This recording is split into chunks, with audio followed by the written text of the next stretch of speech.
tardes, bienvenidos a Una Mirada al Autismo.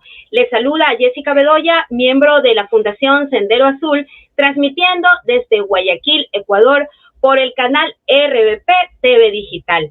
El tema de hoy es ¿qué adecuaciones escolares se deben hacer para los niños con TEA? Les recordamos que este programa llega a ustedes gracias a la Fundación El Baúl de Pinocho de Ecuador. Un equipo de investigación de la Universidad La Trobe ha demostrado que los niños con autismo son capaces de aprender habilidades vitales e importantes para la vida, mediante la atención temprana proporcionada tanto en centros preescolares convencionales como en centros especializados en atención temprana.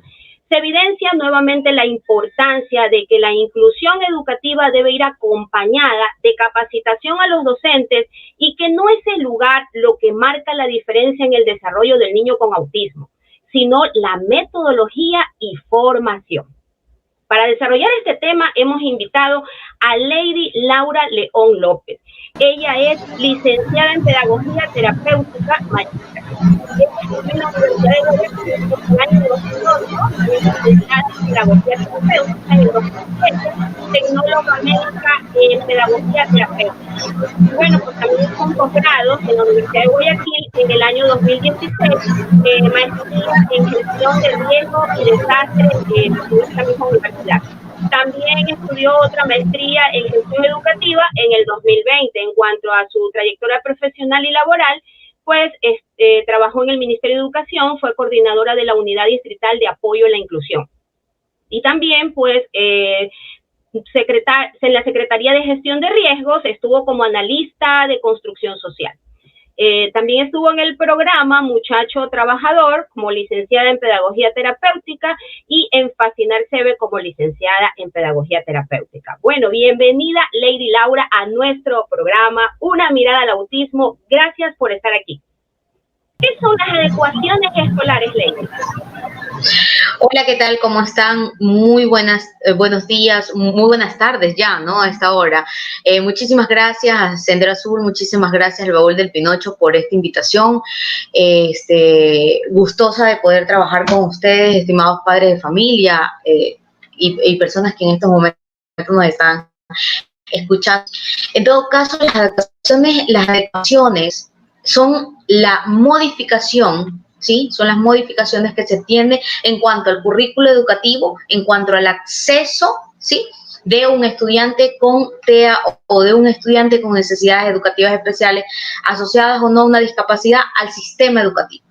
Indistintamente si fuera especializada o ordinaria, estas adecuaciones son nada más que las modificaciones, es decir, modificar de forma congruente, consecuente, de acuerdo a la capacidad y a la habilidad de cada uno de los estudiantes. Todo niño, toda niña, todo adolescente, todo estudiante tiene un estilo de aprendizaje totalmente diferente, tiene una forma de percepción, ya sea esta visual, auditiva, kinestésica, de aprender, ¿sí? Y por ende la adecuación o la modificación nos permite exactamente eso, tratar de ser un poquito más específica de acuerdo a las características propias del niño. Lady, ¿y cómo podemos adecuar un aula para un niño con autismo? Bueno, realmente el tema de la adecuación un poco, si es en el ámbito fiscal, por ejemplo, dentro de la intervención que tenemos como fiscal, nosotros tenemos que en el formato de ingreso a los estudiantes, a un niño con TEA, al sistema educativo fiscal, debemos de tener un espacio de -5 estudiantes de la totalidad de un salón de clase, para empezar, ¿no? Le ocupa, para hacerlo un poquito más comprensible, ocupa 5 espacios de 5 estudiantes, menos de la totalidad que tiene un salón. Realmente debe tener,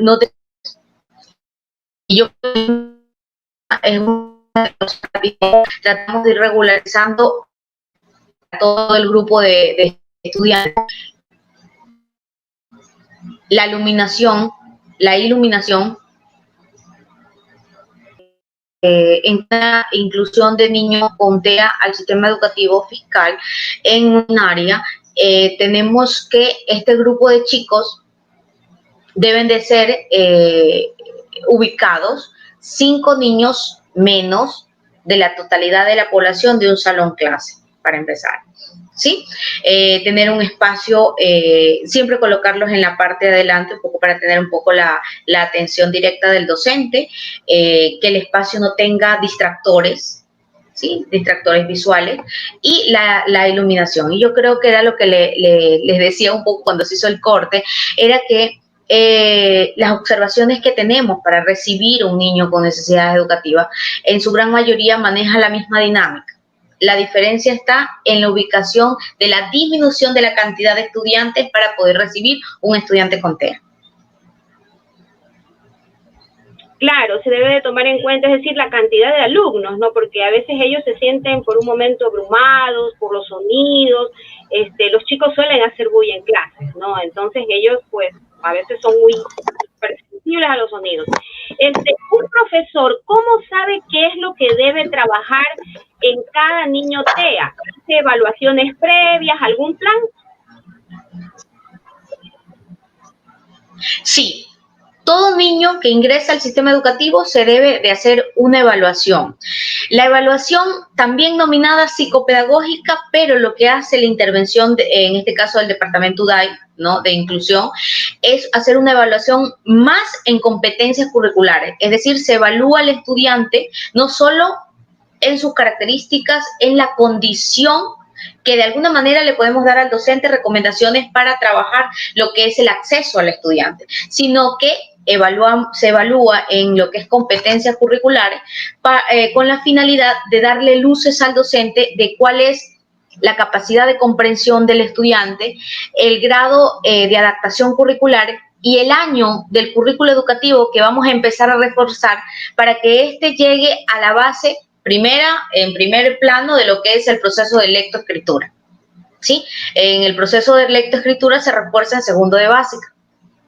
Entonces, empezamos a partir de esa base, ¿sí?, para aumentar, y no tiene nada que ver con la edad cronológica, ¿no? Tiene que ver mucho con la edad mental. Este análisis de las competencias curriculares se trabaja más en función con la edad mental. Entonces, de ahí se parte. La base del proceso de lectoescritura está a partir del segundo del currículo educativo y segundo de básica. Entonces, de ahí empezamos paulatinamente a ir subiendo. Dentro de eso se le entrega al docente, después de esta evaluación, unas recomendaciones. Recomendaciones que primero identifiquen las características del estudiante, ¿no?, porque todo niño es diferente, ¿no? Y se le da unas recomendaciones o se le da pautas. Luego se les discrimina cuál es la adaptación curricular. Grado 1, grado 2, grado 3, y se le indica, vamos a trabajar en grado 3, pero con el currículo educativo de segundo de básica. El niño puede estar en cuarto de básica, pero vamos a manejar un currículo educativo de segundo. ¿Cuál es la finalidad? Y muchos padres ahí sí, y tengo muchos papitos. Justo ayer tenía 2 casos con autismo en la oficina. Entonces, mucho de su desesperación es, pero si mi hijo ya va a cumplir 8, va a cumplir 9, está en cuarto, está en quinto de básica, ¿cómo es que está viendo recién las letras y los números? ¿Cómo es que recién vamos a empezar a armar sílabas? ¿Cómo es que recién vamos a empezar a armar oraciones? Estimados papitos, estimados oyentes, la importancia de que un estudiante con una necesidad educativa asociada a una discapacidad se inserte a todo un proceso, a un sistema educativo, indistintamente particular, fiscal, fiscomisional, indistintamente, es que su primera base de aprendizaje sea el proceso de lectoescritura muy bien instaurado. Aquel niño que empieza a leer, que empieza a escribir, que empieza a hacer conciencia fonética, ¿sí?, empezará a trabajar el siguiente paso de comprensión lectora y de ahí para adelante todo será aprendizaje de currículo educativo, es decir, por año.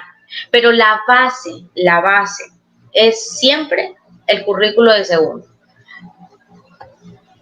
Lady, ¿nos podrías explicar esto de la DIAD? Porque hay muchos padres que dicen, ¿pero qué es la DIAD? O sea, simplemente le dicen, sí, ya le elaboramos su DIAD. ¿Podrías extender un poco más ese tema? Claro. Yo ahorita voy a poner la presentación. Justo la presentación les contempla lo que es la DIAC. ¿Me avisan si se puede observar, por favor? ¿La vemos? Claro. Sí. Perfecto. Ok, para poder determinar una adaptación curricular, primero determinamos estos grados de adaptación curricular. En el grado 1, identificamos un niño que pueda, que tiene todas sus funcionalidades y que de alguna manera, de acuerdo a su discapacidad, voy a hacerlo general, ¿sí? Después, si hay preguntas, lo trabajamos de forma específica.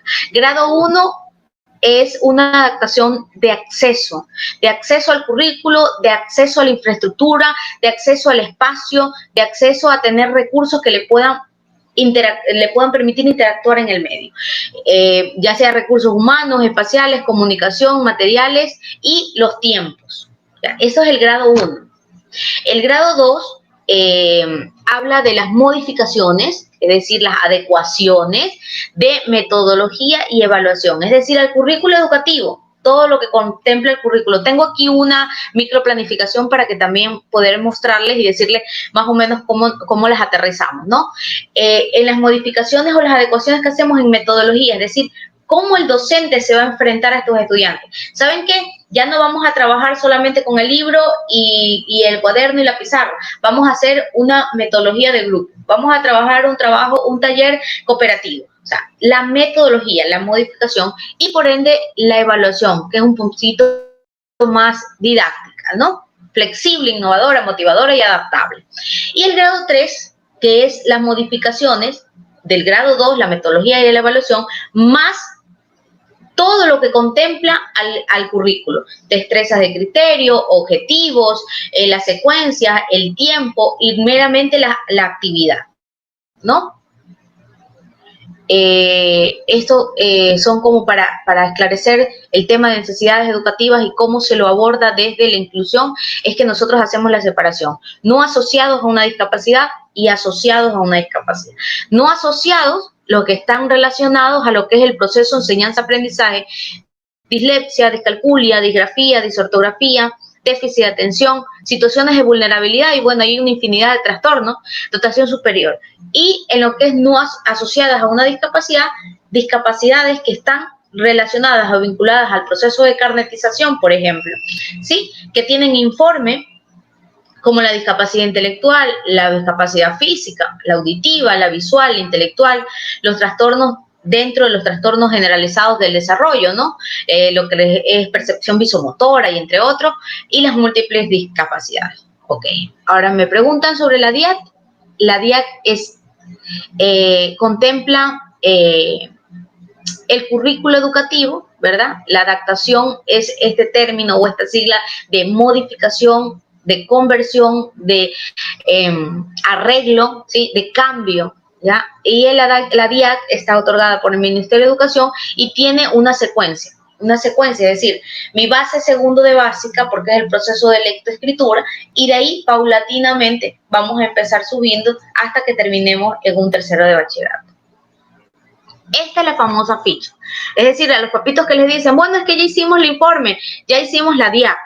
Esta es la ficha. La ficha tiene un levantamiento de datos importantes del estudiante, datos importantes de la edad del niño en años y meses, si tuviera un carnet de discapacidad o si se encuentra en trámite o si no lo tuviera. Esta es nuestra evaluación previa para hacer una derivación al Ministerio de Salud Pública. Es decir, esta es lo que nos permite esta evaluación. ¿Da? Como todo tipo de evaluación, empezamos a identificar el motivo, las técnicas o instrumentos que vamos a utilizar. En su gran mayoría en un UDAI, ya sea por el tiempo, ¿no? No tanto por el recurso que tiene el profesional, sino por el tiempo. No se evalúa mucho o no se puntualiza con test o baterías, Denver, Raven, WIS, no puntualizamos con baterías. Nos centramos desde la inclusión, nos centramos más a lo que es la competencia curricular, ¿no? Entonces, muchos de los instrumentos que se utilizan son, ya sea el papel de una evaluación previamente revisada, previamente analizada del currículo del año escolar que tiene el niño y hacia atrás, así como cuentos, soneros, o sea, sonajeros, materiales específicos que nos permitan hacer una observación un poquito más amplia, ¿no? Datos relevantes del contexto familiar, un poco ahí se levanta la situación de si existen personas con discapacidad dentro del entorno familiar, también si tenemos ¿cómo se llama? El vínculo o relación que mantenemos con este niño del cual estamos haciendo la evaluación, y los datos relevantes dentro del contexto escolar, que se levantan datos, por eso le preguntan al papito y le dicen, bueno, ¿y cuándo empezamos la etapa escolar, no? Empezamos a tener datos relevantes en cuanto a cómo el estudiante ha ido avanzando en todo este proceso escolar. No, mire, yo lo tuve en guardería desde los 6 meses de nacimiento. Ah, ya. ¿Cuándo llegó el proceso del destete? No, jamás le di de lactancia, lo recibieron a los 6 meses. O sea, son datos relevantes. Luego ingresó al inicial a los 3 años. A los 3 años ingresó a la escuelita o al Centro de Desarrollo Infantil del MIES. Ah, bueno, ¿tuvieron alguna dificultad? Sí, por lo general no participaba. O sea, esas son las preguntas que por lo general manejamos con el padre de familia para levantar todos estos datos relevantes del contexto escolar. Niños que decimos que tienen 7 años, pero que a los 6 años lo expulsaron. Bueno, ¿y qué fue la situación?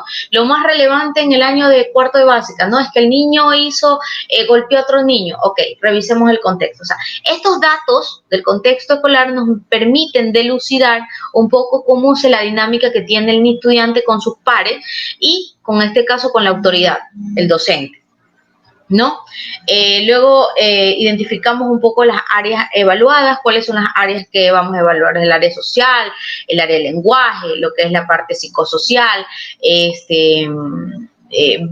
relación, ¿sí, no? La parte cognitiva. Y posterior a eso hacemos el resultado de todas estas observaciones que hacemos de las áreas que hemos evaluado. Y luego vamos a hacer lo que es la recomendación, ¿no? Es decir, hacia dónde apuntamos con la adaptación curricular. Bueno, asimismo, en la misma ficha tenemos identificación de las potencialidades y la identificación de las necesidades, ¿no? Vamos a ver un poquito. Esta es la ficha que ustedes deben obligatoriamente recibir después de concluir una evaluación. Ya les explico un poquito por qué. Ok, el día es esa actualización que va a identificar en el punto número 8 potencialidades y necesidades educativas. Es decir, ya evaluamos al estudiante, ya utilizamos quizás una batería, quizás solo lo evaluamos en competencia, vimos cómo se desenvolvía y empezamos a identificar potencialidades. ¿Qué son las potencialidades en un niño con una necesidad educativa? Realmente es una identificación, ¿sí? Es una identificación de cuáles son sus fortalezas o con qué tipo de educación, de capacidad previa tiene el estudiante antes de involucrarnos este año. Entonces, tiene reconocimiento del número, lo reconoce del 1 al 100, suma mentalmente. O sea, empezamos a determinar fortalezas. Todas las fortalezas que tiene el niño. En este caso pinta, por ejemplo, en el ejemplo que ustedes tienen ahí, dice habilidades para la pintura, o le gusta trabajar en grupo, potencialidades. Entonces vemos potencialidades como fortaleza.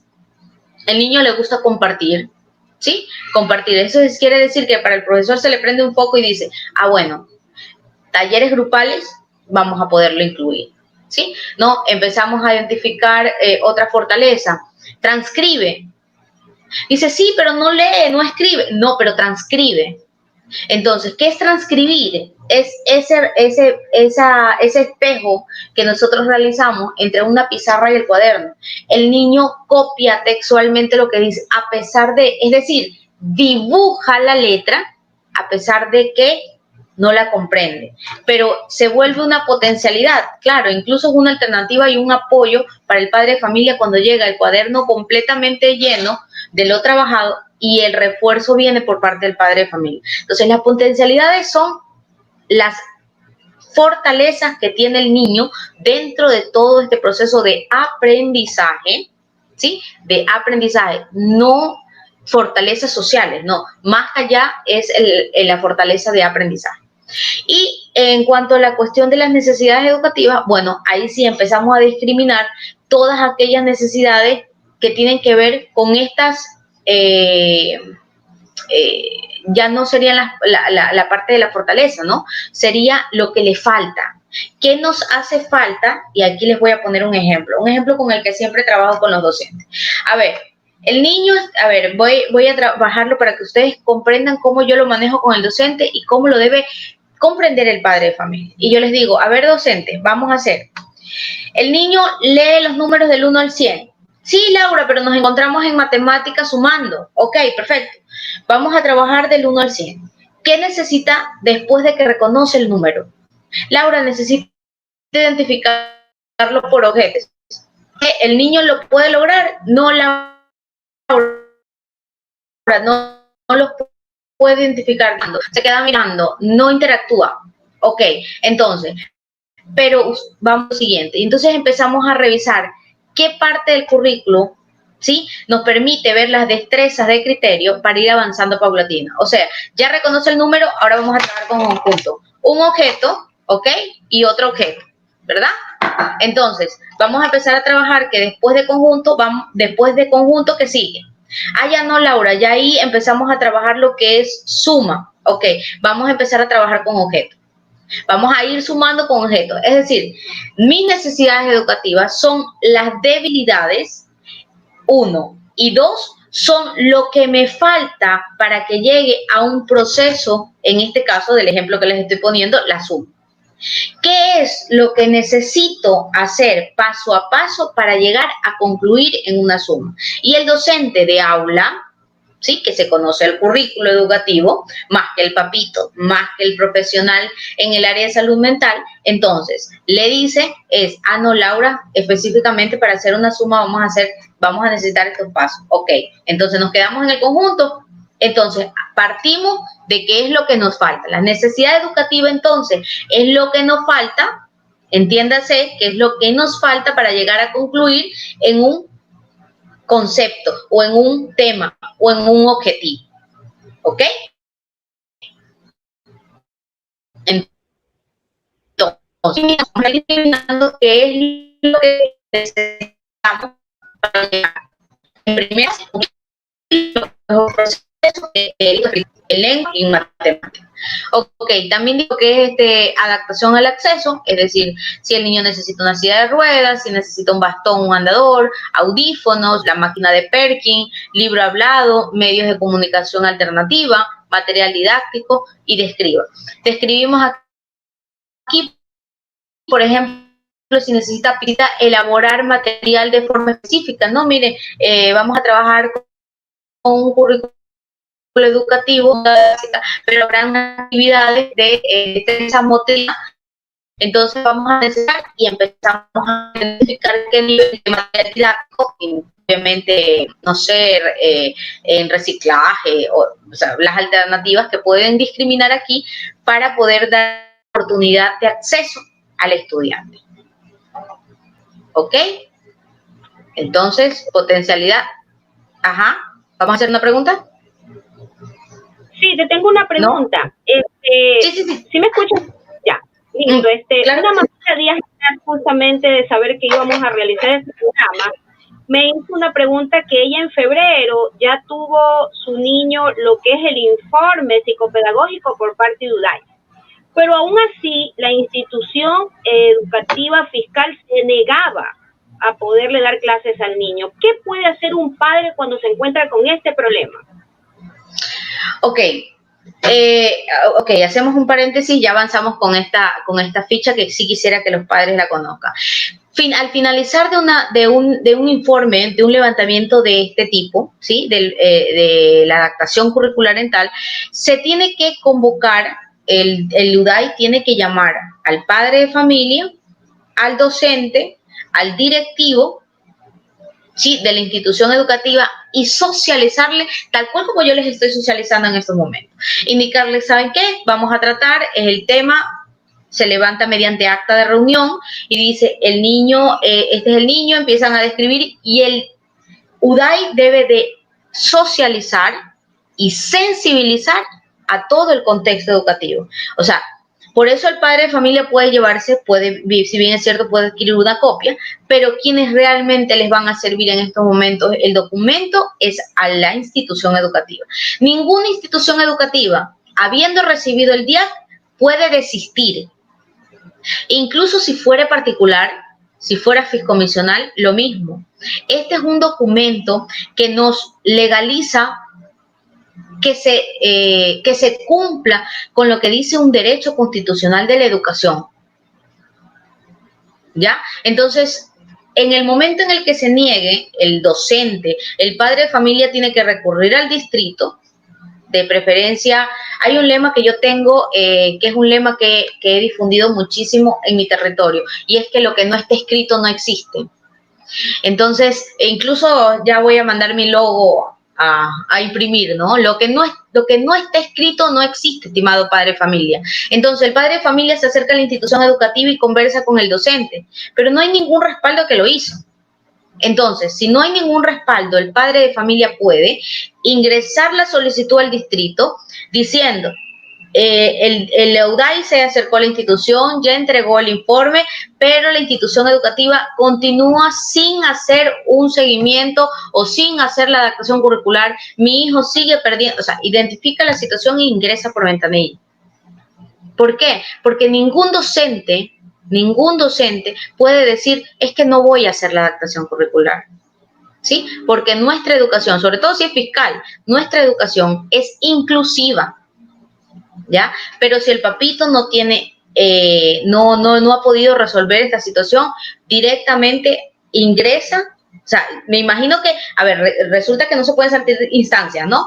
Va a direccionarse a la UDAI tiene que ir a la institución educativa, sigue persistiendo la situación, pues vamos a ingresar por ventanilla la solicitud y después de eso vamos a empezar a ver seguimiento y acompañamiento por parte de la UDAI, por parte del DESE, incluso por parte de A, ¿ya? Porque es un derecho. No puede decirle a nadie, no, ya me llegó el DIAC, no voy a hacer nada. Sí, así que papitos, tranquilos por esa situación. Primero respaldemos lo que estamos solicitando, direccionemos primero al UDAI del distrito, a DS de la institución educativa, y posterior a eso al distrito si no estuvieran cumpliendo con la adaptación curricular. Continúo. ¿Tiene que solicitar el padre de familia o la institución este tipo de evaluaciones? Ok, ahí, por eso en la anterior decía motivo de consulta. Ok, si estamos en un proceso de inscripción, que por lo general los procesos de inscripción vienen a partir de enero, febrero, si se da un proceso de inscripción y esta inscripción la han hecho ya sea en juntos.educación.gov.c, ¿ya?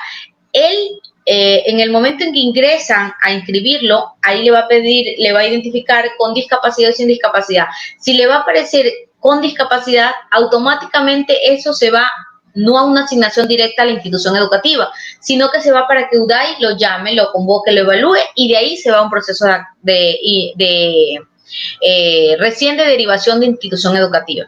¿Sí? No es que es directo, ¿no? No es directo. Tiene que primero pasar por la UDAI para poder ver si es factible que se quede en una educación ordinaria o se quede en una educación especializada. Esa es una primera instancia de quién. El quién en proceso de inscripción es el padre mismo a través de la inscripción que realiza. ¿Ya? Es más, si algún papito de los que nos esté escuchando pudo haber accedido a inscribirlo y puso discapacidad, no le permite asignar la institución educativa. Pero aquellos que pusieron sin discapacidad, automáticamente le aparecieron todas las instituciones en donde había cupo para el estudiante. ¿Sí?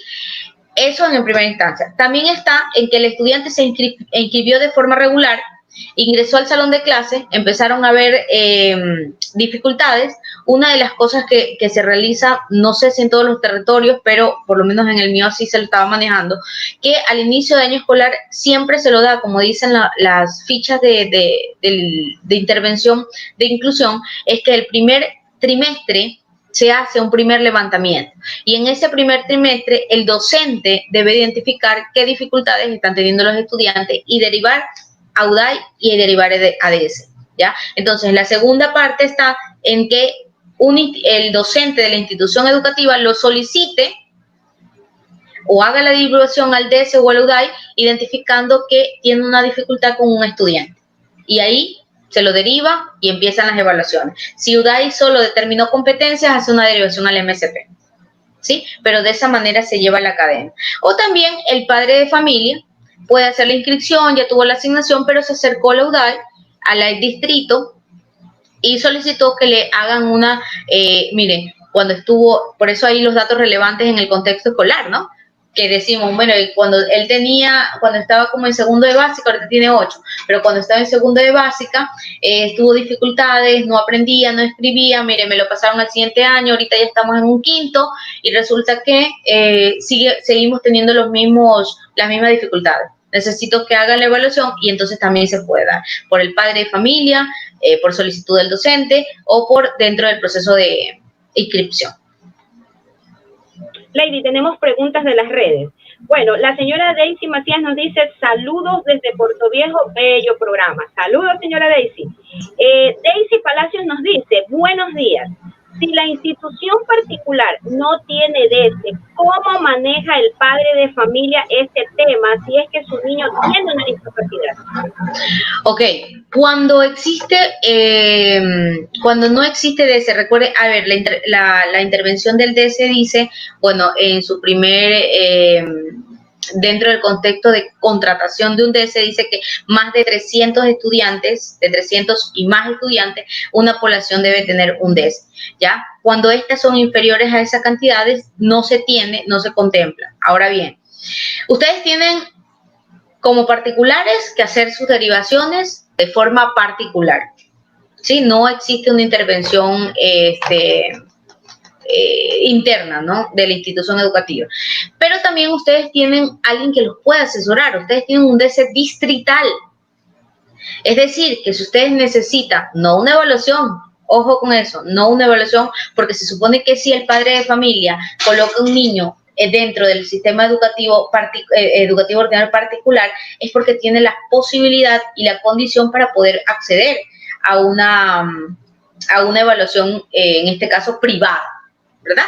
Y hay una infinidad. Yo me parece que tuve una socialización que hice en donde yo les digo a territorio, estimados padres de familia, si sus posibilidades no pueden llevarse en un consultorio privado, existen otras alternativas. Tenemos, por ejemplo, la Arquidiócesis de Guayaquil, que ofrece evaluaciones y terapias, si es que no estoy tan equivocada, me parece que son $10, tienen el cuerpo de dama consular, la Fundación Nurtat, tienen el municipio, tienen la Escuela Municipal de Ciegos, la de discapacidad auditiva. O sea, hay una infinidad de posibilidades de lugares y fundaciones que les permiten tener terapias o evaluaciones con menos costo. Y obviamente de ahí vienen neurociencias, especialistas, ¿no? Y todos los privados que también existen. Pero se supone que desde la mirada de socioeconómica, dirémoslo así, la persona que los coloca a sus niños en una educación privada, particular, tiene la posibilidad de poder realizar una evaluación. Una asesoría la pueden tener, claro, del DS distrital, por ejemplo, del UDAI distrital. Claro que sí, es gratuita. Esa sí es gratuita. Listo, Lady. Para retomar las preguntas, ¿el uso de historias sociales es importante para los chicos TEA? A ver, hay unas metodologías, cada profesional tiene una forma de verlas, ¿no? Sí es importante cuando empiezas a interactuar temas específicos, cuando empiezas a trabajar una metodología específica, ¿sí? Pero yo he tratado desde mi percepción profesional, todo profesional, y yo creo que la forma de percibirlo es totalmente diferente, ¿no? Pero la mía es tratar de incorporar al estudiante, no viendo la condición, no viendo su dificultad, sino viendo sus fortalezas. Entonces yo trato de que el niño, o por lo menos los niños que han estado trabajando conmigo, vayan avanzando de forma paulatina, pero que se incorporen a la dinámica total. Les voy a poner un ejemplo. 2016 aproximadamente, en este mismo distrito, ya llevo 7 años más o menos, ¿sí? Una niña con Asperger, hermosa ella, solo se quedaba hora y media de clases, hora y media de clases. Yo ingresé 2015, dentro del recorrido, ya en el año 2016, de todo el recorrido que ya tienen todas las instituciones, encontré este caso, ¿no? Resulta que empezamos a trabajar con el padre. Mire, mi niña está recibiendo terapia, estamos trabajando esto, ok, vamos, los pictogramas los vamos a manejar. Sí, vamos a trabajar pictogramas, sí, definitivamente nos vamos a manejar. Pero empezamos a trabajar actividades con ella era famosa, le encantaba My Little Pony, entonces siempre tenía Equestria, Selectia, entonces llegaba al consultorio a buscar específicamente ese gráfico. Entonces empecé a adaptar ese espacio a la pizarra.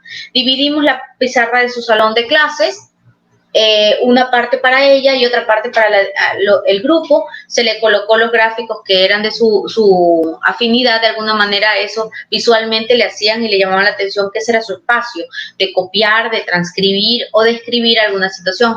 Entonces se le dejaba la actividad, la copiaba, la ejecutaba, y la docente tenía la facilidad de poder concluir con su actividad en la otra parte del pizarrón, o hacer talleres mientras ella concentrada mantenía su dinámica con la parte de su pizarrón, la que tenía Equestria, la que tenía a Celestia y a todos los de My Little Pony.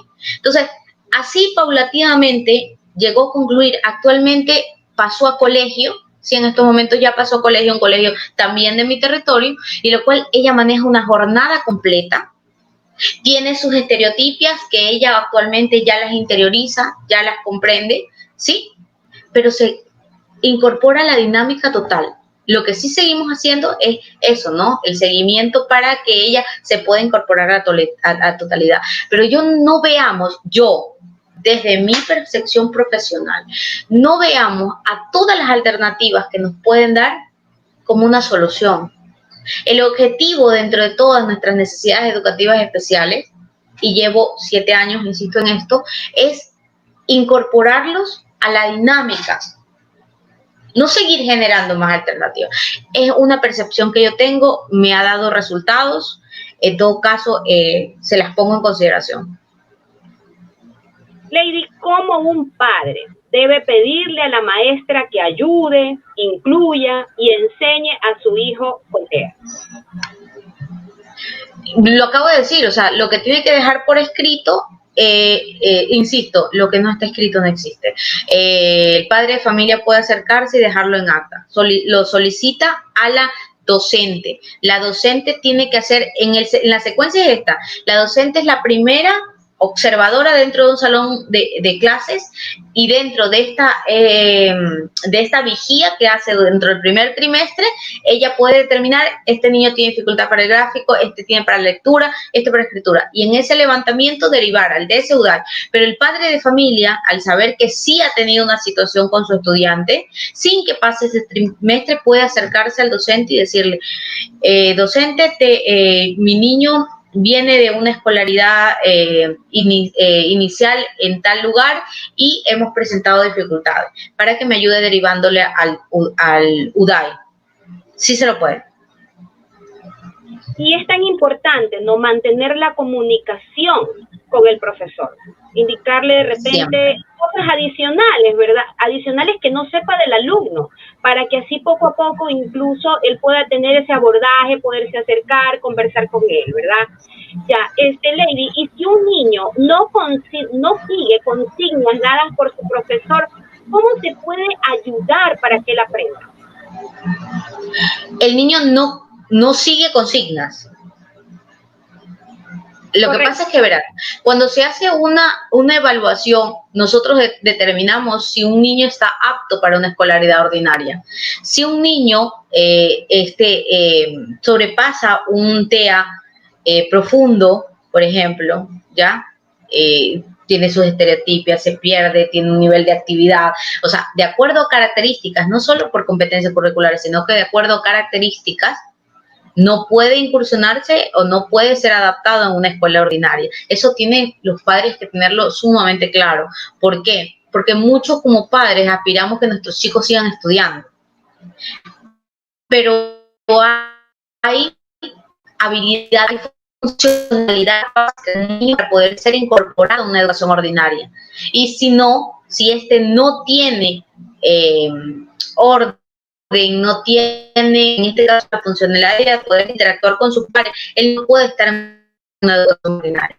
Y eso sí existe enormemente dificultades, ¿no? Las mamás aspiramos que el niño la edad ordinaria.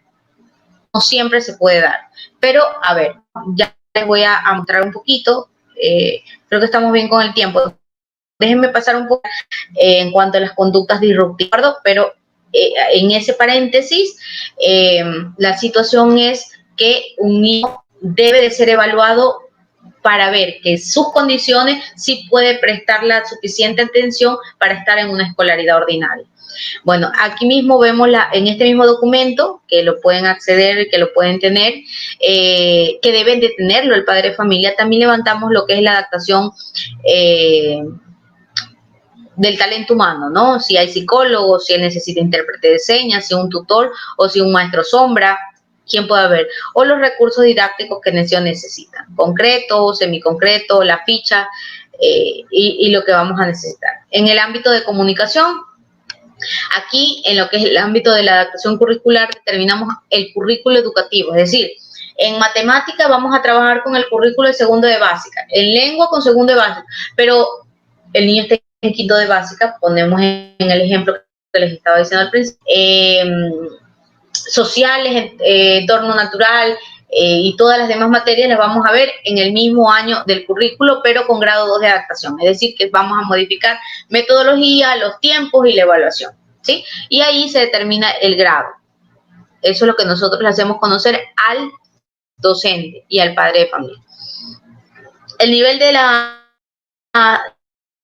competencia curricular en cuanto a las tareas básicas del tronco común. ¿Cuáles son las materias del tronco común? Para que no, matemáticas, lengua, y vamos a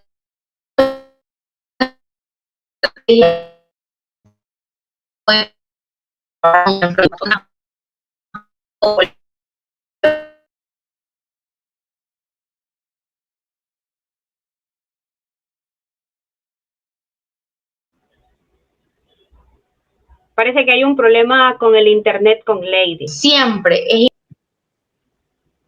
la comunicación entre el docente y el padre de familia. Sí, te escuchamos un poquito entrecortado, Lady, la última parte. Que es importantísimo. Bueno, les decía un poco las estrategias, no sé si hasta ahí me escucharon. Estrategias metodológicas son las que nosotros les indicamos al docente, y lo que yo les decía que es de vital importancia la relación y el vínculo y la comunicación que mantenga entre el docente y el padre de familia, ¿no? Es importantísimo. Bueno, aquí determinamos un poco, empleamos el nivel de estrategias o destrezas que podemos adquirir durante todo todo el avance del currículo educativo, ¿no? Y al finalizar el primer quimestre, determinamos criterios de acuerdo a las evaluaciones, determinamos si vamos a necesitar un reajuste, es decir, no concluyó matemática, no concluyó el proceso de suma. Ah, ok, Miss, ¿en qué parte se quedó? Sí, mire, discriminó los conjuntos, sí, pero no pudimos avanzar. Ok, entonces vamos a necesitar reajustar, reforzar o vamos a modificar esta forma de llevar los conjuntos, porque necesitamos que él afiance la suma. ¿Por qué? Porque la suma nos va a permitir esa interacción con el medio del intercambio de la moneda.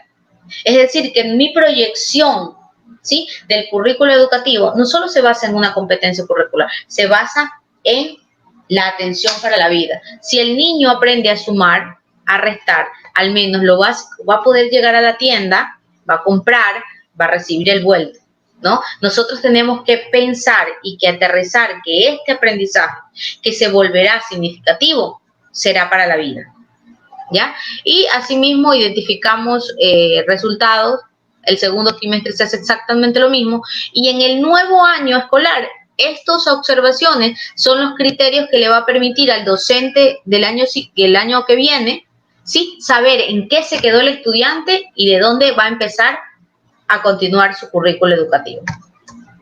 Eso es importantísimo. Ustedes tienen que conocer esto, de que sí hay criterios de evaluación al final del año escolar y que el nuevo docente tiene que conocer esos resultados. Es decir, el nuevo año escolar, si el docente se quedó y finalizó el año curricular en segundo de básica, pero con conjuntos en matemática, el próximo año el docente siguiente debe de partir de conjuntos en adelante y hacer el inicio del año escolar, la evaluación previa que se realiza y de ahí avanzar de conjuntos adelante. ¿Sí? Ok, y aquí un poco, sí, preguntas me parece. Lady, ¿qué pasa con los otros niños de la clase? ¿Cómo hacer para poder incluirlos? Los otros niños de la clase. No. Correcto. Sí, pero ¿cuáles son los otros niños de la clase? Es decir, ¿qué hacer para que sus compañeros puedan incluir a ese alumno con necesidades educativas?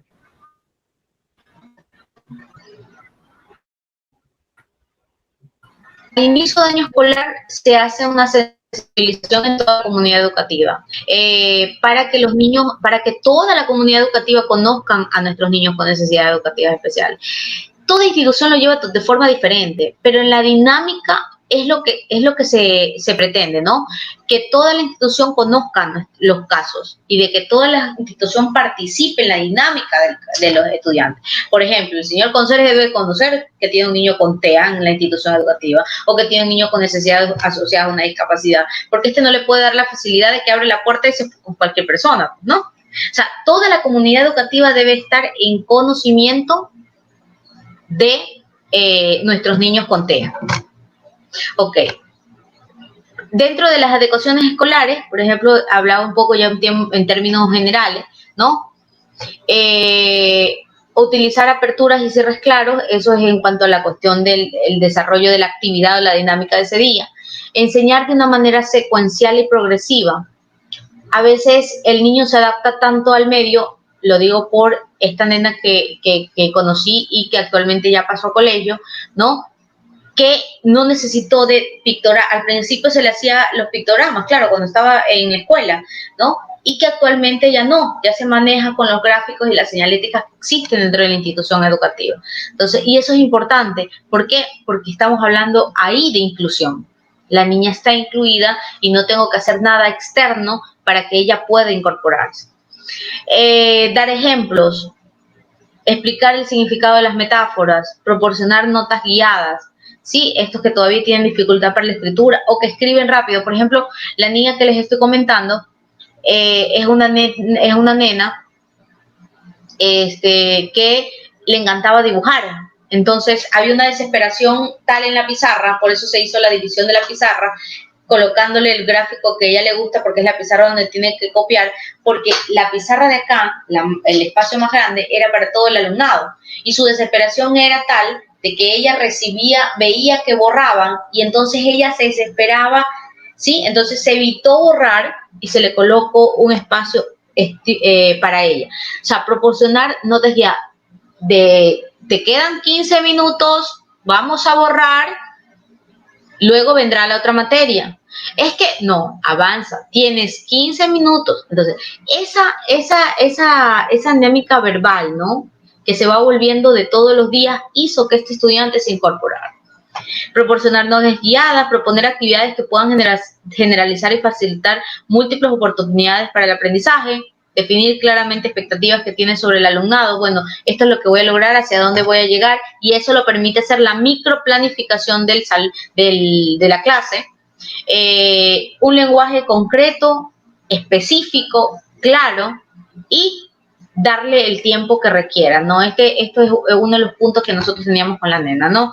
Ella se desesperaba por querer dibujar, porque ella dibujaba la letra, de dibujar rápido la letra, porque le borraban el pizarrón. Y entonces ya ahí empezaba y se daba toda una rabieta, ¿sí?, que había que sacarla del salón hasta que se calmara nuevamente. Entonces, para evitar eso, se buscó una alternativa. Lady, ¿qué recomendaciones le darías a profesores que nos están viendo para hacer adecuaciones escolares?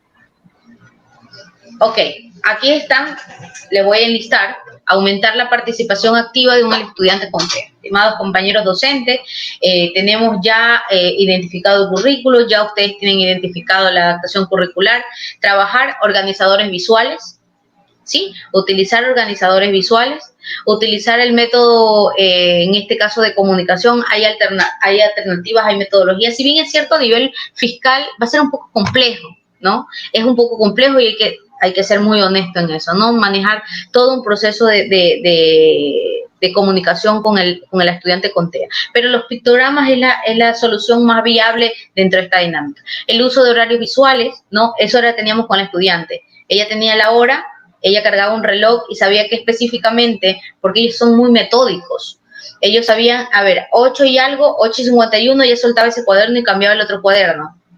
Y indistintamente terminaba de hacer lo más rápido posible, pero ella sabía que 8:15 en punto tenía la siguiente materia. Entonces, horarios visuales, ¿verdad? Sean bastante perceptibles para ellos, libros ilustrados, historias sociales, el uso de nuevas tecnologías. A esta nena sí se le permitió el uso del celular para hacer el capture, propiciar actividades de interés del alumno con TEA puede ayudar a evitar el aburrimiento y favorecer la inclusión. Y otra de las cosas que, por ejemplo, el día viernes conocí un caso nuevo, que recién lo estoy empezando a tratar, y me decía, a mí me dan, a mí me los tienen en la escuelita 15 minutos fiscal. Entonces yo, ¿qué? ¿Cómo que 15 minutos? Sí, es que solamente voy, me quedo ahí y lo tienen 15 minutos. No. O sea, si bien es cierto para todos los docentes que están en esta socialización, para todos los padres de familia, si bien es cierto, existe la flexibilidad de tiempo en cuanto a los estudiantes con trastornos psicosociales, con estudiantes con TEA, y es que se pueda disminuir el currículo educativo incluso hasta 3 horas clase. Es decir, que el niño ingresa a la jornada normal, se forma igual, canta el himno igual, se incorpora a la dinámica igual, ¿sí? Y contempla las 3 jornadas y antes del recreo, porque el recreo, la bulla, ¿no? Es uno de los detonantes de ello. Antes del recreo puedan salir, sí, hay ese tipo de modificaciones. Hay ese tipo de modificaciones. Pero 15 minutos, estimados padres de familia, jamás se puede aceptar un nivel de educación con 15 minutos. Entonces les cuento la experiencia que tuvimos, estimados docentes, eso es discriminatorio por donde lo quieran ver, ¿ya? Sí hay una disminución de carga horaria, desde luego. ¿Por qué? Porque el nivel atencional que tiene el estudiante es más corto que el resto, ¿no? Entonces, genere actividades, programe las materias del tronco común durante estas 3 jornadas clases, considerando que 40 minutos dura cada clase, y avancemos paulatinamente. Que salga antes del receso para que no esté dentro de la dinámica de bulla que tiene todo o de ruidos que tiene todo el estudiantado del plantel, ¿no? Pero 15 minutos no. Y sí conozco de esos casos, Lady. Algunas mamitas me han informado eso y hasta, bueno, 1 hora, media hora que estén ahí en buena hora que tú mencionas, para que las personas que nos están escuchando sepan que eso no está bien. Yo me quedé impávida, en shock el día viernes, y yo creo que inmediatamente te escribí y te mandé un mensaje: tengo aquí un caso de una mamita súper consternada, te lo voy a pasar para que forme parte del grupo de padres de familia de niños con TEA. O sea, es una mamita que está estudiando incluso psicología ella en su primer o segundo año, pero me cuenta esta historia y yo me quedé, ¿cómo? Es lo más discriminatorio que puede haber, ¿no? O sea, en mi propuesta está que el niño recién está tratando de adaptarse, claro, porque no le hemos formado parte de la dinámica. Y, por ejemplo, una de las experiencias que ella me contaba era, me decía, Laurita, sí, pero mire, estuvo en las Olimpiadas, el salón de clase del bailó, y él estaba emocionado el día anterior y le había dicho: mamá, yo quiero bailar, mira, yo me sé los pasos, incluso de tanto observarlos, ensayar, se sabía los pasos, pero no lo dejaron incorporarse al baile. O sea, y él fue a verlos bailar. Entonces, me conté con esta novedad el día viernes, me quedé impávida, insisto, yo creo que ya lo socializó, lo socializaron al principio. No estoy haciendo 100% inclusión en estos momentos en el distrito en el que estoy. Hice inclusión 6 años y actualmente estoy en otro departamento, pero sigo haciendo frente en inclusión los sábados, atiendo aquí de forma privada y creo ver este tipo de injusticias, por favor, pónganmelas en conocimiento. Yo creo que hemos estado muy de cerca. Jessica me comenta casos, los derivo para mis compañeros de otros distritos, hemos estado en contacto. O sea, hay que buscar formas, hay que buscar medios, pero este nivel de adaptación es discriminatorio por donde lo quieran ver, ¿de acuerdo? Entonces, eso. Lady, nos quedan 3 minutos y quisiera que nos des las últimas recomendaciones para los padres, para prepararlos a que puedan estar en una escuela sus hijos correctamente incluidos. Bueno, a ver, ¿cómo canalizamos o cómo analizamos esto? Yo creo que hay una diversidad de alternativas que como padres de familia, estimados docentes, podemos trabajar, pero también tenemos una situación y consideraciones, sobre todo en el ámbito fiscal, de actividades que a veces el docente dice, Laurita, estoy muy cansado. Dígame, recomiéndeme cómo trabajamos con esto y tratar de hacer un poco compensatorio su situación, porque son muchas actividades que también tenemos, ¿no? Trabajar lo que es exigir primero. Segundo, el padre de familia poner el conocimiento que su hijo tiene TEA, ¿sí? No ocultar esa situación o esa dificultad, quizás no lo han evaluado, pero tenemos papitos con estas dificultades, ¿no? Que no se encuentran en la etapa de aceptación. Y tenemos el niño que interrumpe en clase, y tenemos el niño que no toma atención, y tenemos el niño de dificultad, y en realidad es que el niño necesita, hey, mírenme, aquí estoy, evalúenme, mírenme, tengo una dificultad, no me puedo controlar, no me siento bien. Y el padre de familia tampoco se involucra. Entonces, yo creo que es una cuestión de poner en conocimiento y que todos estemos en constante comunicación. Voy a concluir con algo que yo siempre he trabajado en mi dinámica de terapista. En mi dinámica de terapista lo manejo mucho. Estimado padre de familia, estimado docente, miren a su hijo, miren a su niño en desarrollo desde su edad mental y trabajemos todos los tipos de estrategias, todo el tipo de didáctica a partir de esa edad, para que paulatino se incorpore o llegue a la edad cronológica, ¿no? Ese es uno de los secretos con el que siempre trato de aterrizar mis recomendaciones a los docentes, aterrizar mis recomendaciones a los padres de familia. Y concluyo con esto. La ira es una reacción humana normal cuando algo es una amenaza. Tenemos una respuesta de enfrentamiento o muchas veces de huida. Sin embargo, esta respuesta reduce nuestra capacidad de razonamiento cognitivo. Y esto, estimados padres, es igual para todos, tengamos o no autismo. Es decir, que todos nuestros niños van a reaccionar de forma diversa, de acuerdo a su personalidad, de acuerdo a su temperamento, frente a una situación como esta. No es que el niño conflictúa, el niño golpeó, el niño empujó, o sea, no es solo eso. Tenemos que identificar el por qué se dio la situación, como en cualquier niño. Jessica. Listo, Lady. Te agradezco por tu excelente intervención en nuestro programa. Y bueno, el programa de hoy ha llegado a ustedes gracias a la Fundación El Baúl de Pinocho por el canal RBP TV Digital. Nos vemos la próxima semana. Esto fue Una Mirada al Autismo con Fundación Sendero Azul. Gracias.